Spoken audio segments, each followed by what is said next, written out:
Hello everyone. इस वक्त second same में और फर्स्ट सेम में डिप्लोमा वालों के लिए है। अभी हम लोग डिप्लोमा के कम्युनिकेशन स्किल एक सब्जेक्ट आता है जो कि फर्स्ट और सेकेंड सेम में, किसी के लिए फर्स्ट सेम में, किसी के लिए सेकेंड सेम में, ठीक है। ये सब्जेक्ट आता है कम्युनिकेशन स्किल। इसका एनालिसिस करने वाले हैं और इसके सिलेबस की एनालिसिस करेंगे और देखेंगे कि क्या क्या इम्पोर्टेंट है जिसको पढ़ा जा सकता है। वैसे इम्पोर्टेंट इसमें सब कुछ है जो काम की चीज़ें हैं, लेकिन इसके सिलेबस का एनालिसिस करेंगे। एनालिसिस करने के बाद हम लोग देखेंगे कि पढ़ेंगे कैसे, ठीक है। तो चलिए, सब्जेक्ट इसीलिए भी थोड़ा सा हमको थोड़ा सा हार्ड लगने लगता है क्योंकि जो बिहार और यूपी से निकल के आए हुए बच्चे होते हैं, हम लोग जो आते हैं बिहार से निकल के, तो हमारे लिए इंग्लिश एक बहुत बड़ी चीज़ हो जाती है, ठीक है। तो इसलिए हमें लगता है कि ये थोड़ा सा मुश्किल है, हालांकि आसान है। 10वीं क्लास में हम इंग्लिश पढ़ के आए हुए हैं, 10th क्लास में हम लोगों ने इंग्लिश पढ़ा हुआ है और इन सब को पढ़ा हुआ है, ये सारा पढ़ा हुआ है, ठीक है। तो चलिए एनालिसिस करते हैं, देखते हैं। सबसे पहले देखिए यूनिट 1 में क्या पढ़ना है, कॉम्प्रीहेंशन एंड वोकैबुलरी। इसमें क्या पढ़ना होता है अपने को, 10th क्लास में जो पढ़ के आए हुए हैं, 10th क्लास में जो इंग्लिश होता है सेम टू सेम वही सिलेबस है ये वाला, ठीक है। थोड़ा सा एक लेवल अप है, ठीक है। तो इसमें क्या देखना होता है, वोकैबुलरी, शब्दार्थ हिंदी में वोकैबुलरी। तो इसमें कॉम्प्रीहेंशन एंड वोकैबुलरी देखना होता है। बेसिक ग्रामर हम लोग पढ़ के आए हुए हैं 10th क्लास में, वही सब चीजें यहाँ पर देखनी है। उसके बाद शॉर्ट स्टोरीज, 2 शॉर्ट स्टोरीज हैं, मतलब छोटी सी जो कहानी जो होती है, 10th क्लास में भी ये सिलेबस होता था कि एक कहानी दी हुई है, उसका जो है या तो उसके अंदर से कुछ क्वेश्चन आंसर पूछ लिए जाते हैं या सीधे सीधी कहानी पूछ ली जाती है। 10वीं में 10th क्लास में जो है या तो पोएम पूछे जाते थे या कहानी पूछी जाती थी, ठीक है। ठीक उसी तरह से ये भी है। Synonyms and antonyms. सिनोनिम्स मतलब सेम मीनिंग वाला, एंटोनिम्स मतलब उल्टा मीनिंग वाला। तो सिनोनिम्स और एंटोनिम्स भी 10वीं क्लास में पूछा जाता था इंग्लिश में, वही वाली चीजें यहाँ पर भी सिलेबस में है। ये यूनिट 1 है, ठीक है। यूनिट 2 की बात करते हैं तो यूनिट 2 में सबसे पहले डिटर्मिनर्स है, ए एंड द, वाई, नहीं सॉरी वाई नहीं, एनी, मच, मेनी, मोर, ये सब जो है यहाँ इसका इस्तेमाल कहाँ कहाँ होगा वो पढ़ना है। ऑक्सिलरी वर्ब्स जिसको हम हेल्पिंग वर्ब्स के नाम से भी जानते हैं, इज, एम, आर, वे, वाज, वर, डिड, डू, ये सब कहाँ इस्तेमाल होता है उसको यहाँ पढ़ना है। सब्जेक्ट वर्ब एग्रीमेंट, देखिए यही वाली चीज है, ऑक्सिलरी वर्ब होता क्या है वो यहाँ पढ़ेंगे और उसका कौन से सब्जेक्ट के साथ कौन सा ऑक्सिलरी वर्ब लगेगा उसको यहाँ पढ़ना है।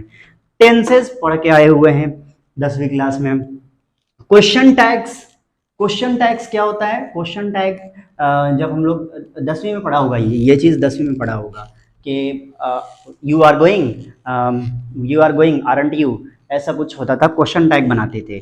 शॉर्ट फॉर्म आंसर, वॉइस भी पढ़ा होगा, एक्टिव वॉइस, पैसिव वॉइस, वो यहाँ पढ़ना है। प्रीपोजिशंस पहले जो लगाते हैं प्रीपोजिशंस कहते हैं उसे, तो वो ये भी पढ़ा होगा, है ना। यूनिट 3 में क्या पढ़ना है, इफेक्टिव। ये सारे हो गए पीछे के पढ़े हुए चीजें, पीछे से पढ़ी हुई चीजें, उनका ग्रामर, ठीक है। ये दोनों जो पार्ट है वो प्योर ग्रामर का है, एक इसको छोड़कर। शॉर्ट स्टोरी, 2 ही शॉर्ट स्टोरीज हैं डिप्लोमा में जो सिलेबस का है, एक है अ लेटर टू गॉड, दूसरा है एन एस्ट्रोलॉजर्स डे। तो इन दोनों में से ही कोई एक पूछा जाएगा। ये पूरा का पूरा हो गया अपना ग्रामर, ठीक है, पीछे पढ़ी हुई चीजें हैं।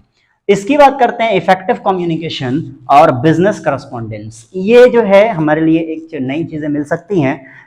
तो कम्युनिकेट करते वक्त, बातचीत करते वक्त, या फिर फॉर्मल या नॉन फॉर्मल, वर्बल या नॉन वर्बल, वर्बल जो हम बोल के बातचीत करते हैं वो वाला, नॉन वर्बल जो लिख करके बातचीत करते हैं वो वाला, दोनों कंडीशन में क्या चीज इंपॉर्टेंट है, क्या लगा देंगे तो इफेक्टिव हो जाएगा, वो पढ़ना है।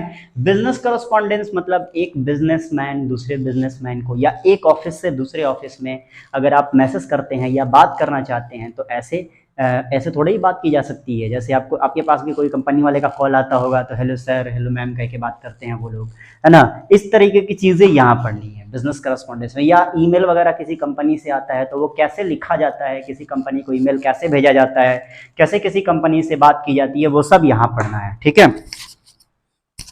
यूनिट 4 की बात करते हैं, इसमें टेक्निकल रिपोर्ट राइटिंग। रिपोर्ट क्या होता है, किसी भी काम को, किसी प्रोजेक्ट को अगर आप हैंडल कर रहे हैं, किसी प्रोजेक्ट को आप देख रहे हैं या उस पर काम कर रहे हैं, तो उसको काम करने के बाद एक रिपोर्ट तैयार की जाती है कि कहाँ से शुरू किया और कहाँ पर ख़त्म किए और क्या रिजल्ट आया, उसी को रिपोर्ट करते हैं। जैसे हम लोग प्रैक्टिकल वगैरह लिखते हैं तो शुरू से कि फलाना चीज़ का प्रैक्टिकल बना रहे हैं, पहले ये करेंगे, फिर ये करेंगे, फिर ये करेंगे, फिर ये करेंगे, उसके बाद रिपोर्ट। तो उसी तरह से टेक्निकल रिपोर्ट लिखा जाता है। कितने तरह का होता है वो यहाँ देखना है। यूनिट 5 पैराग्राफ राइटिंग, ऐसे वगैरह लिखने के लिए आ जाता है। ठीक है, एक 150 वर्ड्स में पैराग्राफ, ये 10वीं क्लास में आता था, 10th क्लास में पढ़ के आए हुए हैं। ठीक है, और ये अनसीन पैसेज, ये भी पूछा जाता था 10th क्लास में। एक पैसेज दे दिया जाता था, उसी के अंदर से उसका जवाब देना है, तो वो यही है। तो ये चीजें हम पढ़ के आए हुए हैं, ये भी चीजें हम पढ़ के आए हुए हैं। यूनिट 1, यूनिट 2 और यूनिट 5 ये पढ़ के आए हुए हैं। यूनिट 3 और 4 हमारे लिए नया हो सकता है,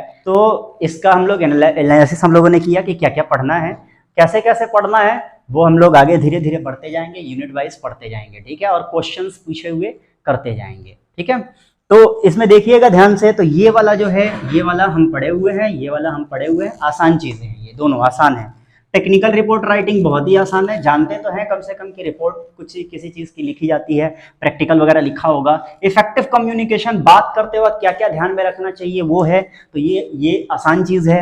बिजनेस करस्पॉन्डेंस, ईमेल वगैरह कैसे लिखा जाता है या बात कैसे किया जाता है, तो ये चीज़ें आसान है। इसमें से देखेंगे तो ये वाली चीज़ शॉर्ट स्टोरी, 2 ही स्टोरी है जो सिलेबस में है डिप्लोमा के अभी, तो ये चीज़ आसान है। और उसके बाद सिनोनिम्स, एंटोनिम्स, उल्टा सीधा, तो ये भी आसान है हमारे लिए।